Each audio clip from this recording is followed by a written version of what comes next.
start, I'm just going to say a few words in my mother tongue, which is French.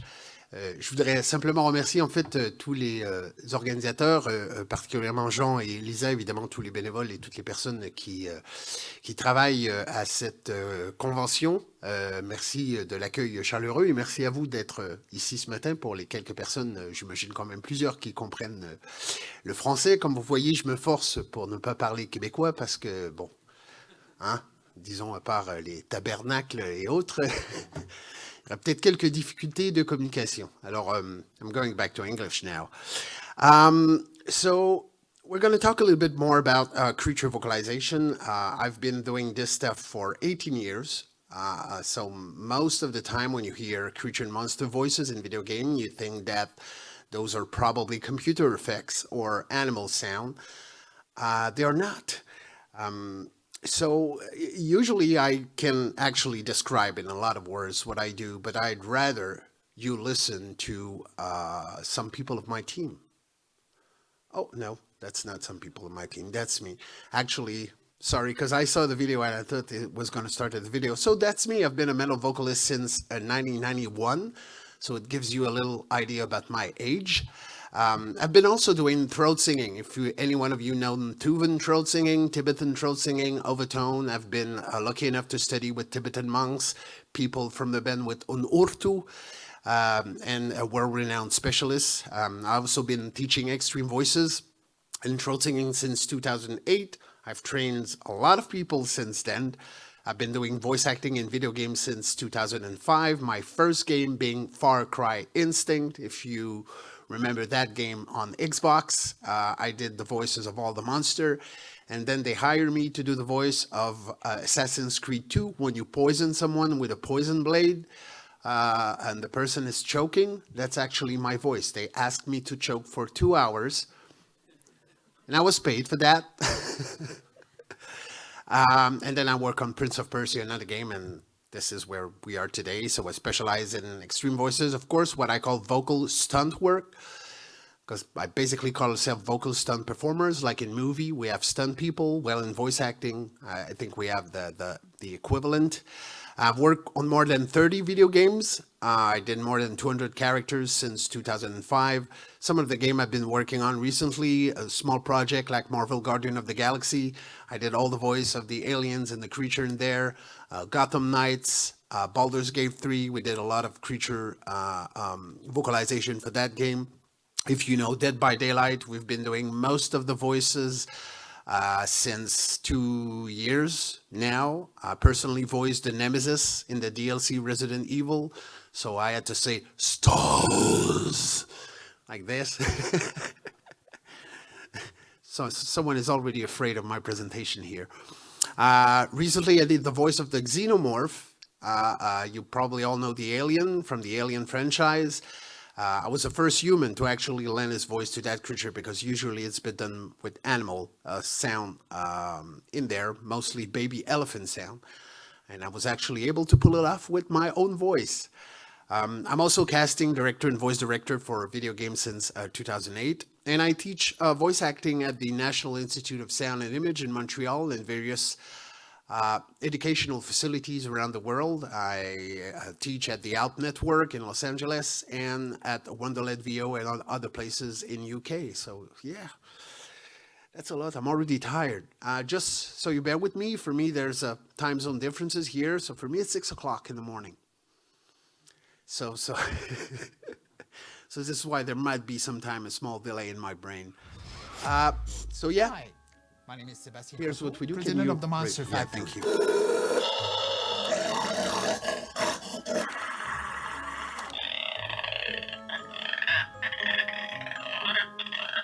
Metal vocalists are truly vocal stuntwomen and stuntmen of voice acting. If you are a video game company or an audio company and you're looking for natural, distorted, or projected voices, we got you covered. Our monster creature voice talent can do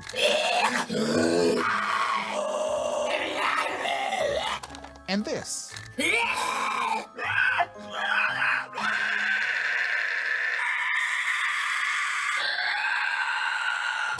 And also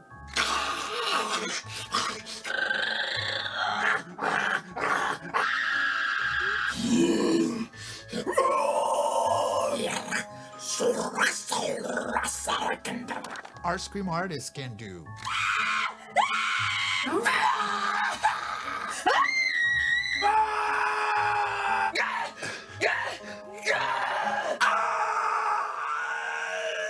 And this.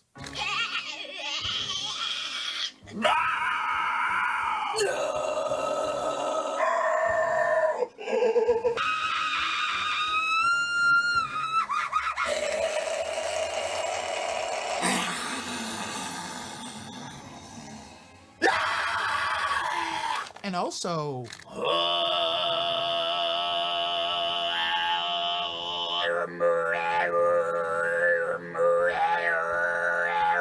oh, I almost forgot. We can also do this.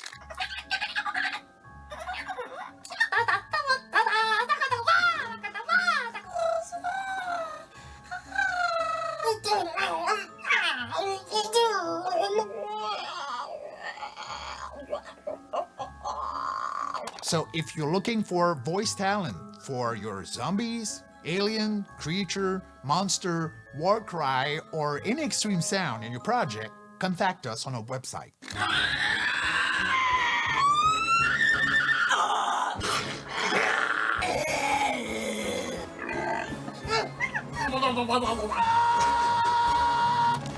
The monster fact?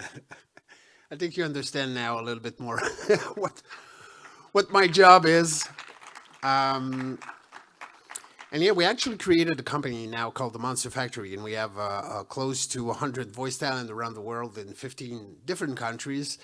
The team that is the most experienced is in Montreal, Canada. We've been doing that for a bit of time now. But yeah, so you can hear there's no computer modification to what we do. It's actually a take straight from the microphone in the studio. And the reason why I'm working mostly with metal vocalists is because we do one thing really good. We can scream like no one else, and we can do it for hours and hours and hours. If you ask any regular voice actor to scream, usually they can do it 15, 20 minutes and they're done. For us, it's just something that we can do for a long time, and we can do various different voice technique, and we'll talk about that later. So this is what we'll talk a little bit more today. What is creature voice acting? A little bit about human versus beast, so the animal sound libraries and some computer voice effect software, some vocal archetype for creature and monster. We're going to talk a little bit about the science behind extreme voices in video game, because yes, there's actual science. Even since 1992, there's been medical studies and clinical studies about extreme voices. In French, we call it le chant saturé. I'm going to say it in French because I know few of you speak French. But yeah, there's actual science behind it. A little bit about vocal anatomy and sound production, voice layering techniques, and some tips and tricks to prepare for a recording session, especially if you hire a creature voice actor. There's a few things that you want to work on right before the recording session. So that's me when I was doing the voices for Guardian of the Galaxy. I actually had a face cam at the IDAS Montreal studio. So creature and monster voiced by human is a relatively new field in voice acting. And I say that even if I've been doing it for 18 years, this is something that is not really common. If you look in the United States, Los Angeles, there's D. Bradley Baker. Voice actor has been doing that for quite a long time. Other people like Fred Tatasciore, but there's not a lot of us. Why? Because like this is the market for people doing that with their voice is very, very small. For now, because most of the sound, like I said, are done with animal sound libraries and software.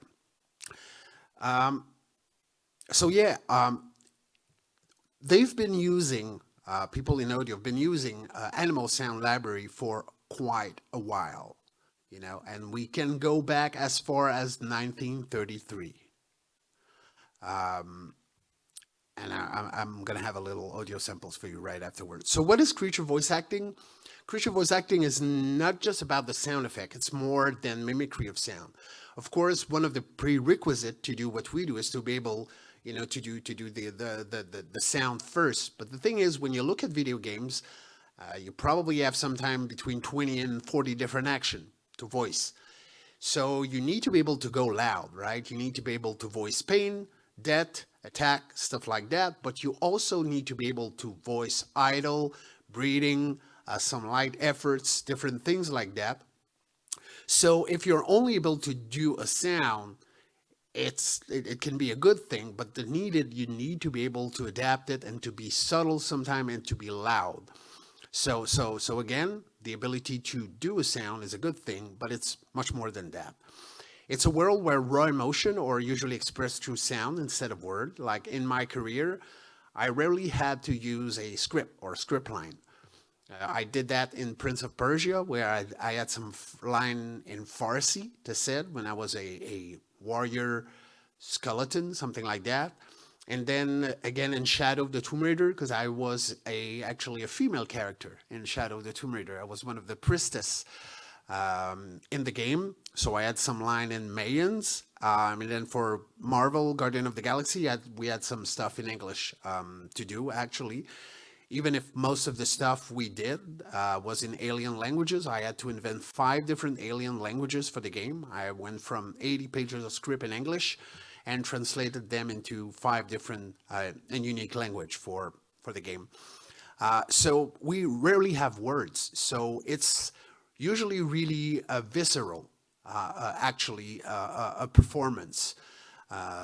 So we're not, and like the thing with words, sometimes we can have a lot of different emotion in the same sentence.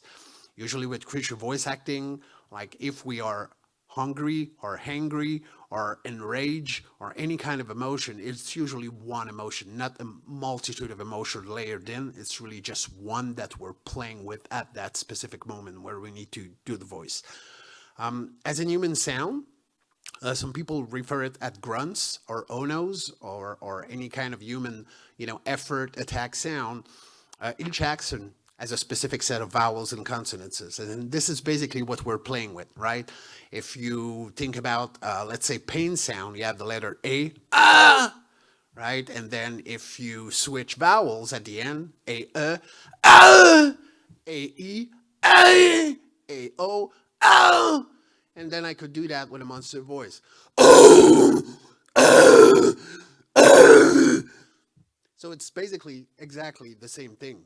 The thing that makes a difference is just basically the voice technique. And again, it's 6 a.m. for me in the morning. I love screaming that early. It wakes me up. Timing, context, and intent, tone, and subtext are also key elements. Like, it's true for a lot of creature, but sometime when you do a zombie, you're a zombie, right? Even with the background story, with whatever you were before, if you were abandoned as a child or whatever happened in your life, you're just a zombie. Like, the subtext is not that important in the sense that everything that is related to narrative that happened before you turn into a zombie might not affect at all the performance that you have to give when you have to voice a zombie. But for the rest, timing, context, if, the zombie is enraged and the zombie is eating your brain, all those elements will, of course, modify the performance, the vocal performance that you have to do. Improvisational skills, precision and inventiveness are highly necessary. Imagine most voice actors work with a script, right? When we do those sounds, we don't have any script. We have to come up with the 10 to 15, sometimes 20, sometimes even 40 different variations of one specific action. So we don't have a script with A, O, or whatever, vowels and consonants we might have. We have to come up with it. So as a voice actor, it's actually quite a challenge to come up with as many variations as we have to do in there. Most of the stuff we do in creature voice acting is vocally stressing. As you could hear what I was doing with my big voice, most of the voice effect that I do involve vocal distortion. This is why like metal vocalists can actually shine with that kind of job. Not all of it, but most of it. And the thing is, especially with vocal distortion, you have to get used to it. Like if we talk, for example, about inhale voice technique. Now you're going to ask me, what is inhale voice technique? Is when you actually produce sound by inhaling, not exhaling. So an example.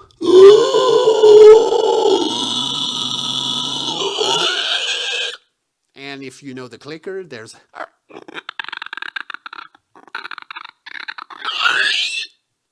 So this is in. I love seeing your face in front. Like that's just funny. Thank you. I don't see you in the back. I imagine you're smiling as well, right? So you can actually produce sound by inhaling, but you can imagine doing that for not only 30 minutes, but for 2 hour, 3 hour, 4 hour. Like with one of the inhaled voice technique I was just doing, I had a 4 hour recording session for not Batman, but Man-Bat in Gotham Knights. So I did the kind of bat that transformed the scientist, and it was only inhale voices that I did for 4 hours. So it takes a lot of stamina and vocal endurance. So back to what I was talking about, animal sound libraries. We can go as far as in movies in 1933 to actually find some example.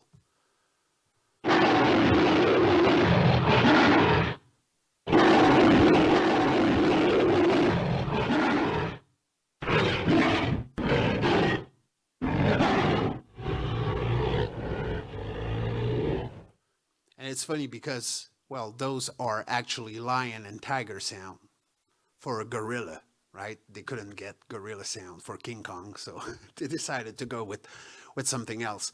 So those have been used like, and are still used today. Like Animal Sound Library is huge. You can see some of those, like some of the best one on the market actually, or Boom Library. There's sounds of the sea, so lions, usually lions, sea lions, seals, walruses, dolphin. Like a lot of those sound, especially walruses. If you've watched, you probably watch, what's the movie with dinosaurs? Jurassic Park. I'm sorry. Again, jet lag. There's a lot of those sound that were made with sound coming from a walrus. So when you have other one, Monsters and Beasts, again, animal sound, creature, again, animal sound. But the last one, Creature Humanoid, was actually voiced with metal vocalists from UK. Because at some point, companies were like, hey, I've heard there was some metal vocalists doing some stuff. It seems pretty cool. Can you record some of those for a sound library? So this is actually the first one they had with actual human doing voices. And then if we also go beyond sound library, sometime people work with a software called Dehumanizer. What Dehumanizer does is basically it modify your voice in real time. And I'm going to show you some example. And maybe if the cher ami à la régie. Hi everyone. Today we'll be doing a quick hands-on with Dehumanizer 2. Okay. It's a vocal processing tool that specializes in creature sounds. If you're a voice actor, sound designer, or just someone who likes messing around with creature sounds, this might be a cool tool for you. All right, let's get to it.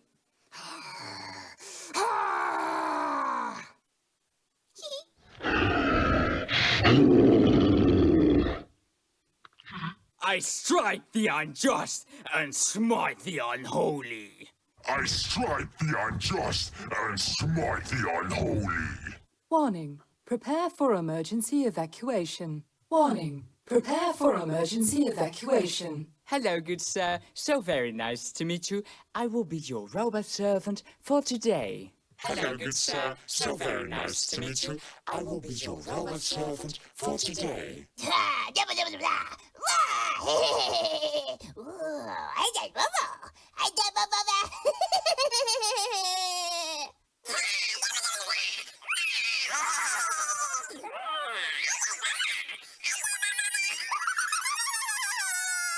I am the darkness. I am the darkness. Ouais, probablement cette voix vous... Oh, français. Ah, décalage horaire. So probably this voice you've heard a lot, because most of the villains in any Hollywood movie is voiced with that kind of voice effect. Which I love in a way that there's an actual performance from a voice actor. But the thing is, if you listen to it carefully, it sounds so digitalized and computerized. Even in those performances, one of the voice actors was doing a goblin, and after that, we did and for me, her actual performance without the humanizer is actually better than when they actually put out the voice effect. So those are the main two traditional way to go for creature and monster sound. And of course, there are some challenges working with animal sound libraries and software.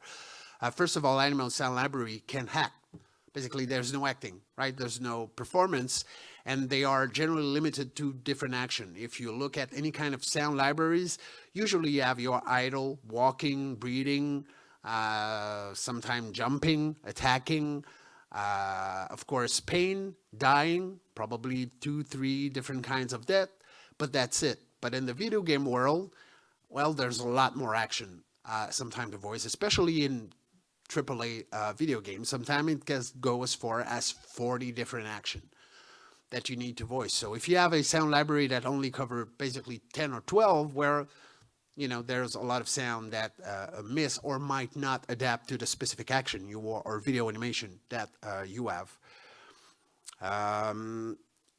One of the main reason for me, one of the main argument of not against animal sound library, but the thing is, we're taking sound and we don't know the intent behind those sound, right? Because they're basically animal. It can be a pig just being happy, playing, outside. It can be a bear scratching his back on the tree. It can be a walruses who try to actually attract a mate to have children. So we don't know the intent. And for me, if we try any kind of random sound with an intent that we don't know of, and we try to create a very specific intent, like rage, happiness, or sadness, or whatever, for me, it doesn't work like that. Like, we need an actor to actually come up with emotions. And then, of course, we can play around with it. We can always put some other voice effect on it, even animal sound library. Like, this happened to me a lot when I was beginning. I actually voiced a evil goat, and they put actually goat sound with my voice. They layer in goat sound, so it worked pretty well. But yeah, the problem is they try to create emotion that are unrelated to the origin of the sound. And intent and the origin of the intent is always important in a performance or in any kind of acting. Of course, they can affect the creature credibility and the audience connection to the story. If the sound of the creature is too generic, like, well, you're just hacking, slashing. I don't have anything against that. It's fun, but there's nothing to it. And I recently gave an interview to someone about what we were doing. And the thing is, most companies focus a lot on the hero. But the thing is, the hero only really becomes a hero against the thing he has to fight against, right? So if you fight against monster and creature, the monster and creature are not epic in visually and in audio as well. Well, the hero doesn't seem that heroic, right? I was like, maybe I should have called my company, instead of the Monster Factory, the Hero Factory. Because I do believe that monster and creature, especially when they are in a game, are what creates the hero. And voice modified by software end up having the same unnatural effect and sounding similar. You've heard one of the last one in Dehumanizer. Again, if you watch any Hollywood blockbusters, this is the kind of voice effect that most villain have. So yeah. One of the arguments that I always tell my client to use, my the voice talent or creature voice actor, is basically we need little to no post-processing when we do stuff, because we produce natural, distorted voices. If I'm doing a zombie,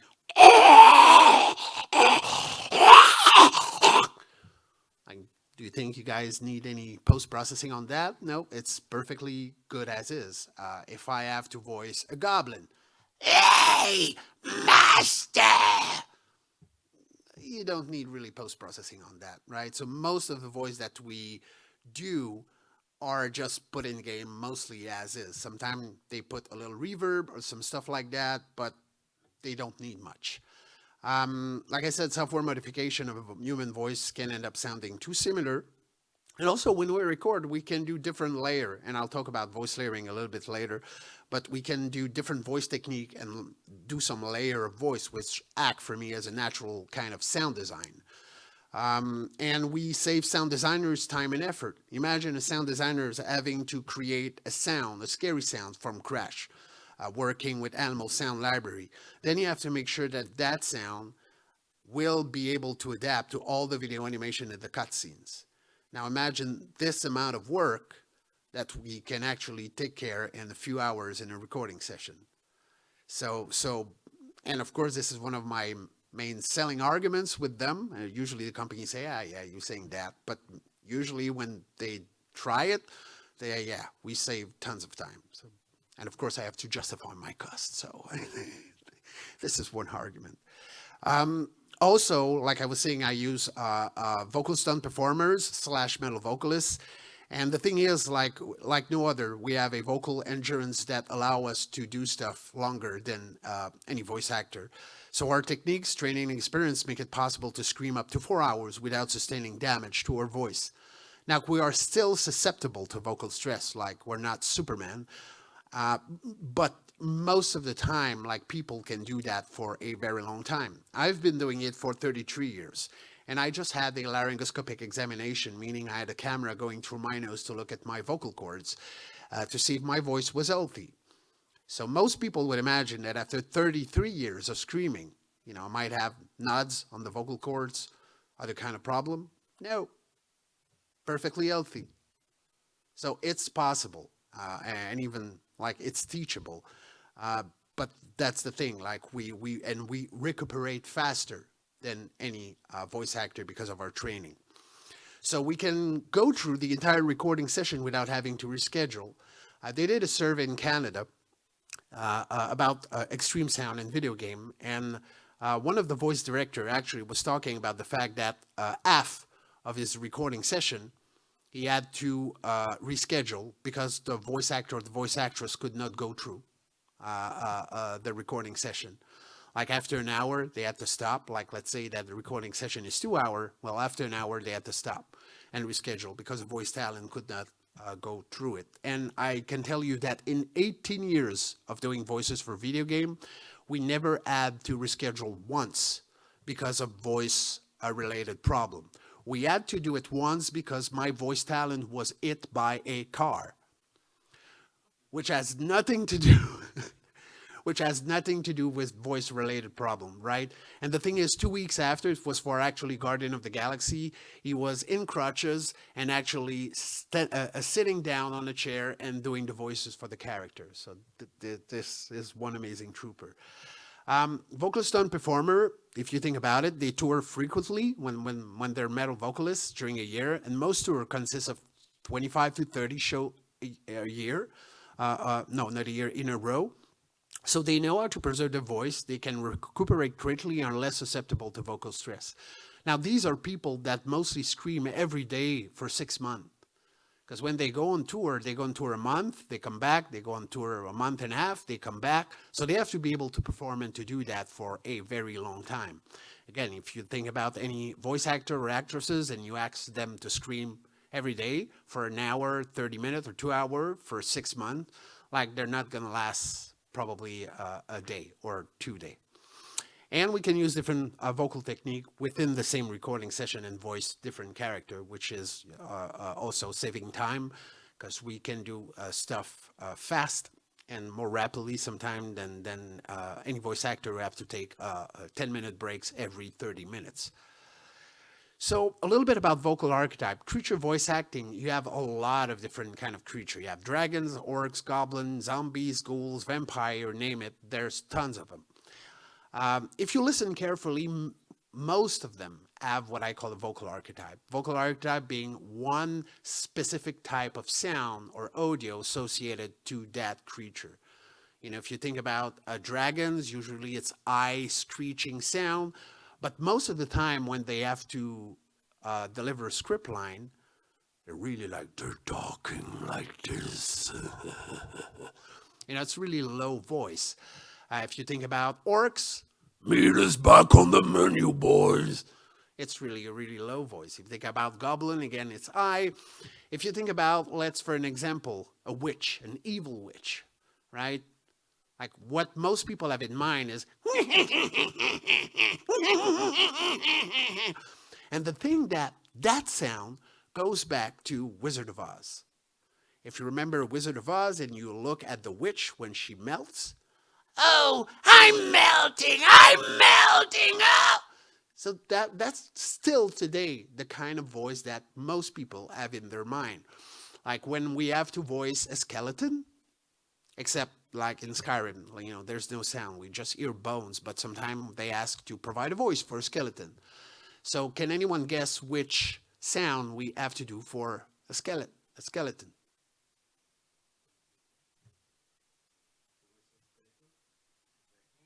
The Skeletor? Absolutely. You're right on. Still today, like that kind of that kind of laugh, that's the sound they want for. So there are a lot of movies and video games that actually had a huge impact of creature sound design today.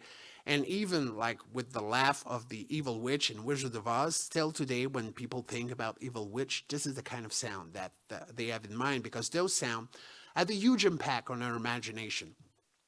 So vocal archetype, they can evolve through time, and I'll talk about zombie sound in a minute, just to give you an example how a vocal archetype can actually evolve. Each mentioned creature can have more than one.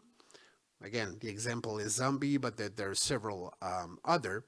They can be associated with different kinds of creature and monster, and usually what I call the alpha vocal archetype are usually the safest bet. Like a lot of my clients say, hey, I want something unique, when everyone wants something unique. I'm sure you probably all heard of it. But sometimes it's best to play what people have in their mind as a source of audio references for that particular creature or monster. It's rare that we come up with a new sound that can actually make it through. Like if we think about The Last of Us, the clickers, that was not a totally new sound, because if you know the movie The Grudge, right? Do you know the movie The Grudge? Remember the voice effect that the woman is doing?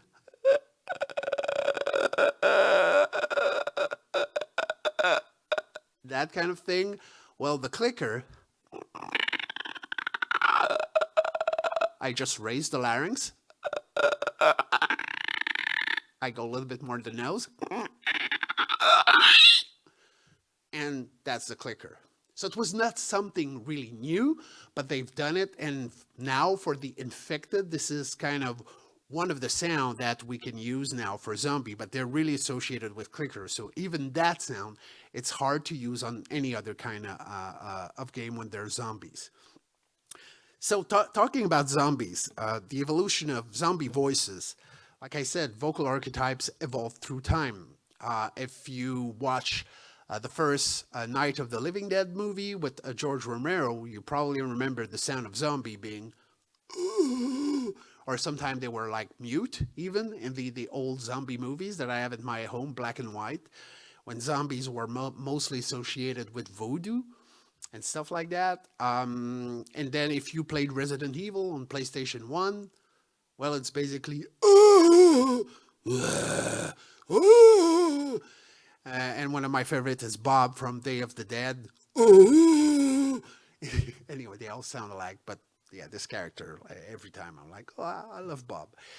And then 28 days later arrived, and the remake of Dawn of the Dead. Of course, now the physical dynamic of zombie changed a lot. Instead of being really slow, they actually started running, right? Of course, in 28 days, they're not zombie, they're infected, but still, they were running. So they needed to change the sound because, it's not really scary, when the zombie is running. So what they did, they came up with the actual voice technique, technically called buccal speech.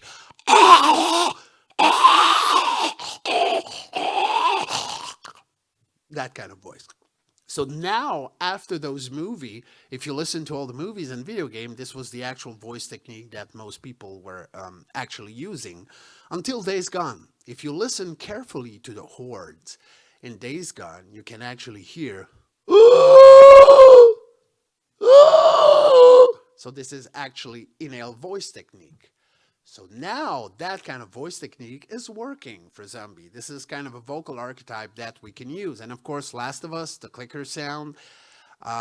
So like I said, vocal archetype can evolve through time. And now when I'm asked to voice a zombie, I have different options that I can use, and it works. Like even if you think about The Walking Dead, right? The zombie are slow as hell.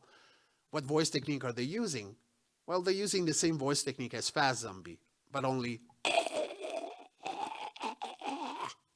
with like being slower but that's it. They're still using the main vocal archetype now of zombie voices. So the advantages of knowing vocal archetype, we connect a lot more to audio references of video game player. Like I said, if you have in your mind that, okay, this is a zombie voice and I play a video game and I'm expecting that voice, and I have, maybe it's not going to be that scary, for you, especially if you're playing at 3 a.m. in the morning. So for me, being able to tap into the audio references of what people have in mind usually make stuff scarier. It provides a more realistic and credible experience. Again, if all your audio references for zombie or this voice technique, if you have something else, it's not the same kind of thing. And it enhances the overall immersive experience of video game player. Because one of the cruel things that people work in audio, and I'm sure you would agree on that, is when audio works perfectly, people don't notice it. As soon as there's a little problem now, the sound of the wind or this, that, it's not working. But when audio really works well, it's supposed to be unnoticeable, which is hard for people working in audio, right? Sometimes, but hey, that's a thing, right?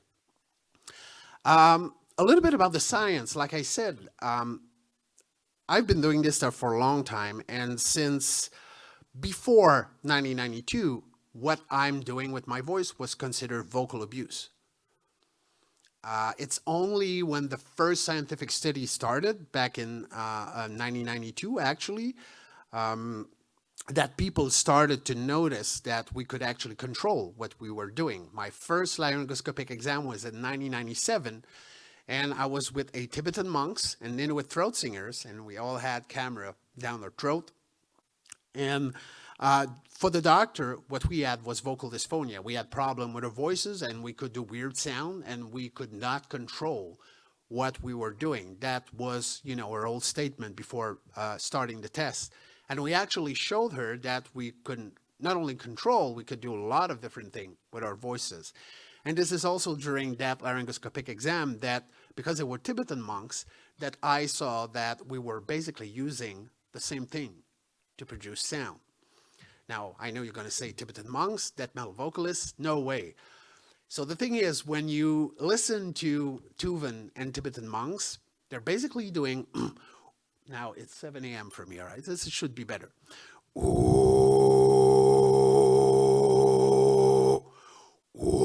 So you probably think I'm singing low, right? But if I remove the distortion,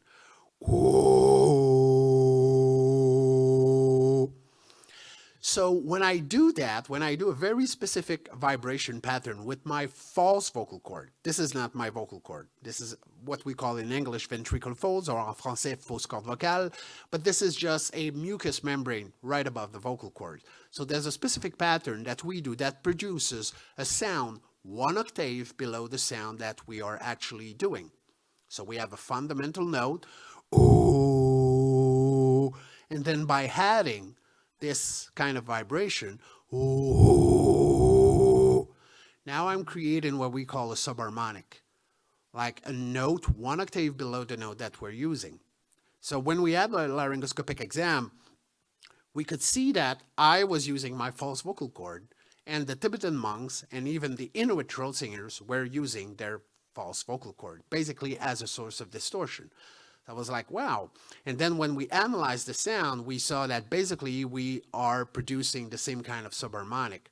And the thing is, when you are actually able to do all the different voice technique, you can see that going from ooh, ooh, I'm just pushing a little bit more pressure. I'm still using the same thing.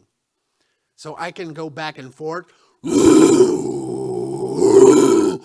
So it's just a question of adjusting pressure. And of course, the more pressure I'm adding, the faster my false vocal cord are vibrating. But I'm using the exact same thing. So some of the main scientific studies behind extreme voices were done in 2008, 2013, and 2018. And this is actually where we came up with words or to identify what we are using. And of course, also being able to identify which part of the voice we are using, because we can produce vocal distortion with epiglottis fold En français, repli, arrêt épiglottique. And it's probably most common for you in jazz. You probably heard something like,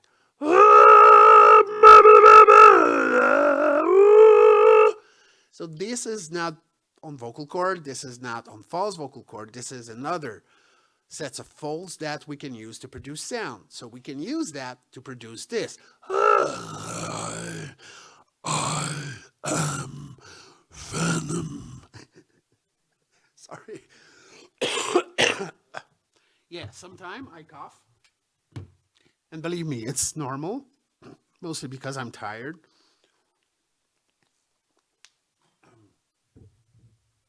So we can use that. So in those studies, they were able to tie parts of our voice, sound effect, and they actually gave it a name. Whoops. So why should we care about the scientific researches regarding extreme voices of rough vocal effect and singing in video games, right? Well, that's the thing. There's strong similarities in terms of voice technique, intensity level, and risk level. If you listen to any scream in video game, now I'm going to go back just to make sure, because he's not gonna be happy. So let's take any kind of scream, right? Death scream in video game. Ah! I can sing it. Ah! Yeah. So in terms of intensity, in terms of the raspy effect I'm using, they're basically the same. But in one I sing with it, and the other one I just die, right? Or I just suffer. In scientific research in extreme voices, we have a complete historic of complete and detailed research. And from 1992 to today, there's more than 50 scientific research. And we have scientific literature with hundreds of participants. And in video games, there are 3 actual scientific research about extreme voices. So we're a little further ahead than what's been done in terms of research in video game. Research and result are based mostly on physical evidence as less on perceptual result.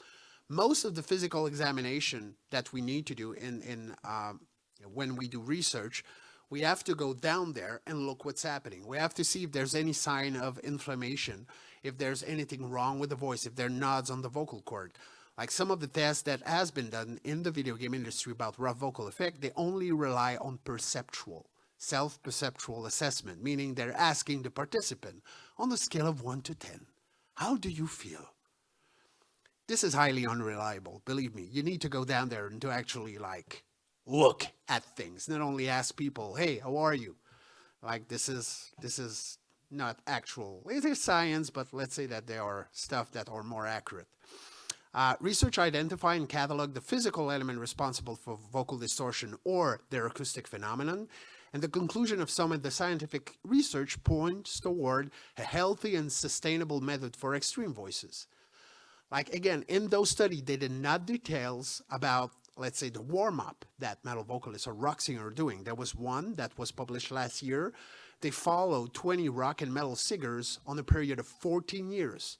Now, not 1 year, 2 years, 14 years. Every year, laryngoscopic examination to see if there was any problem with them. And the conclusion of the study is that, well, we couldn't find anything wrong. Right? Which probably like people screaming, nothing wrong with the voice, what the hell? Well, it exists. But the thing is, they don't give any details, again, about their warm-up, what they're doing.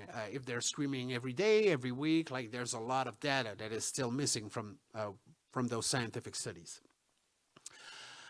So if you look at the terminology that we use in video game, like most of the stuff that we do in video game are usually called vocally aggressive, vocally extreme work, a battle cry, screaming, shouting, yelling, grunts, growling, howling, screeching. There's a lot of terms that people use to describe vocal stunt work.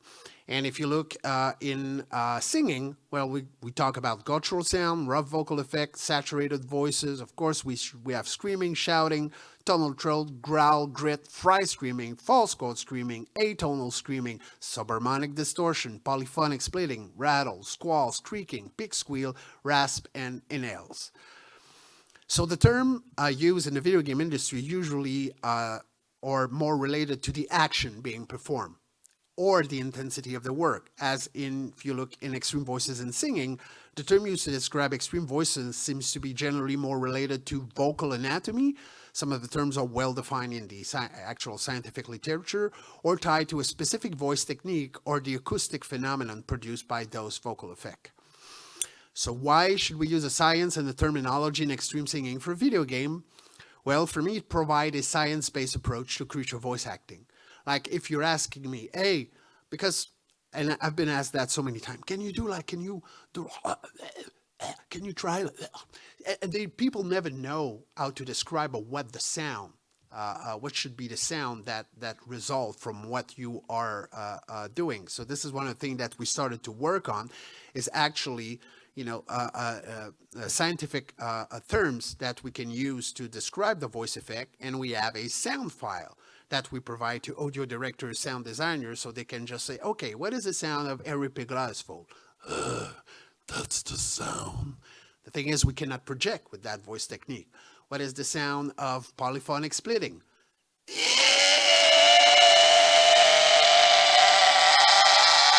So you can actually hear two notes when I'm doing that. So that's the sound of polyphonic splitting. So we can actually tie a term with sound production. So we provide a common terminology between voice talent and audio director, voice designer, sound designer. We improve direction and communication between voice talent and audio director because, again, most of the time they don't know how to describe what they want or the proper voice technique. So it's really hard for a voice actor like doing anything if you don't have proper direction. It improves efficiency and flow of a recording session because you know exactly what you're going to use. And for me, it improved the overall quality of creature and monster sound in video game because, when people know exactly how to describe the sound that they want and you're actually able to deliver that, usually it gives a better result than just, trying to discover some stuff during a recording session. It's rather better usually to work a lot before and just nail it when you record some sound. Now I'm going over time, right? All right. So we have just to make sure, because sorry. Okay, 48. So I'm going to go fast for the last one. Yeah, it's a trout. Just to tell you, it's actually bird eye view. So like a camera was going through your head and looking at your vocal cord. That's what it looked like. We had vocal folds, ventricular folds, which are the false vocal cord I was talking about. Arytenoid cartilages. We can produce sound with that. If I do, this is actually arytenoid cartilage closing together, and this can be used for creature voice acting. Epiglottis fold, the uvula, which is not shown there because, again, it's a bird eye view, the uvula, or en français, la luette, this can be used to do some creature voice acting as well. If you all know the predator sound, right? If you listen to what the voice actor did in the actual recording session, it goes like this.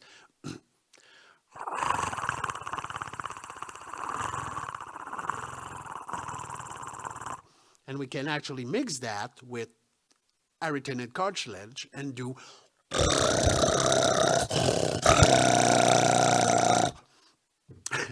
and there's soft palate tissue, which is basically soft tissue in the back of the soft palate, and this is mostly used to produce zombie voices.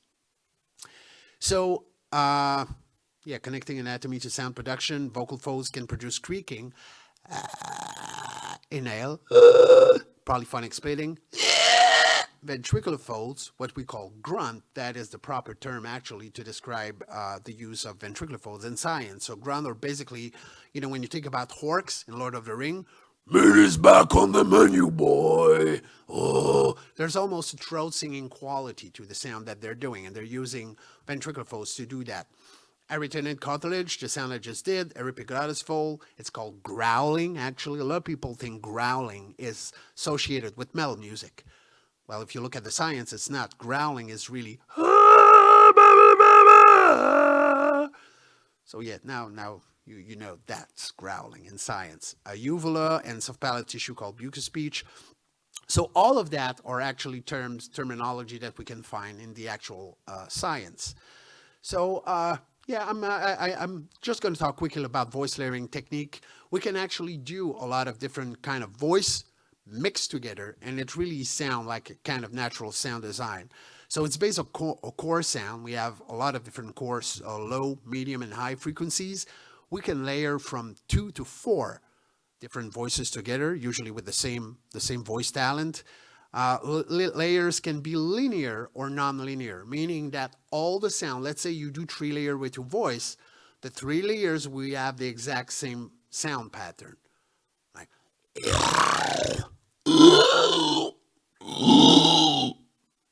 so we have the exact sound. Sometime we can have 2 linear sound,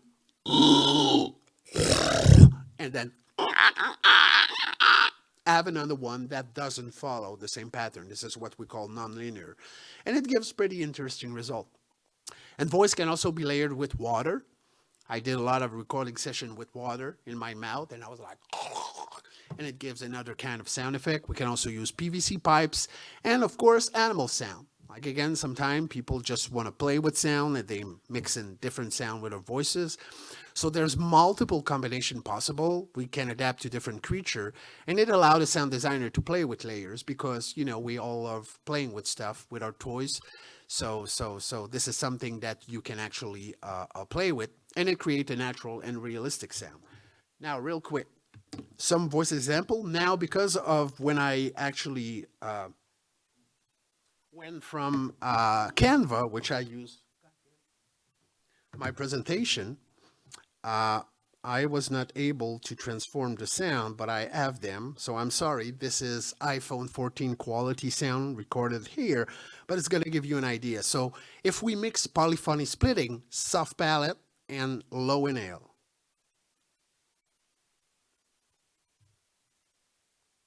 Whoops.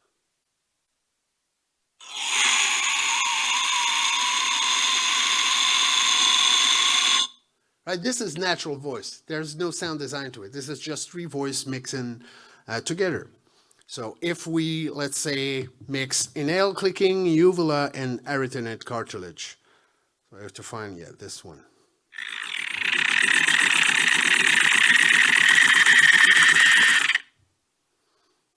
And we can also mix a man and a woman voice, like we did with my dear friend Roxana. We actually mix a man's voice and a woman's voice to do this.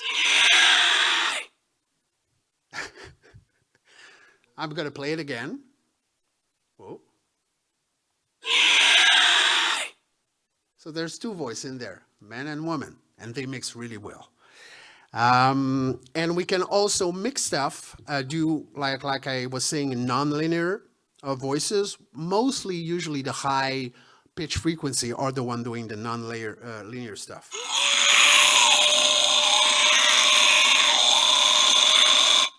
So you can see that the higher pitch is not following the other 2. And lastly, we can actually mix Aztec death whistle, which is really scary because when you blow in it, it sounds like someone is screaming. So if you...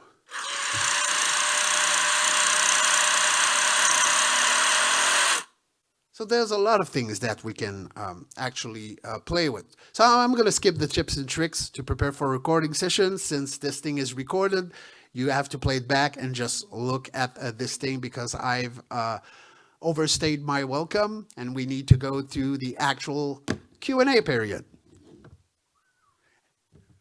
Well, first of all, thank you, Sebastien. I think we can definitely applaud his performance on stage.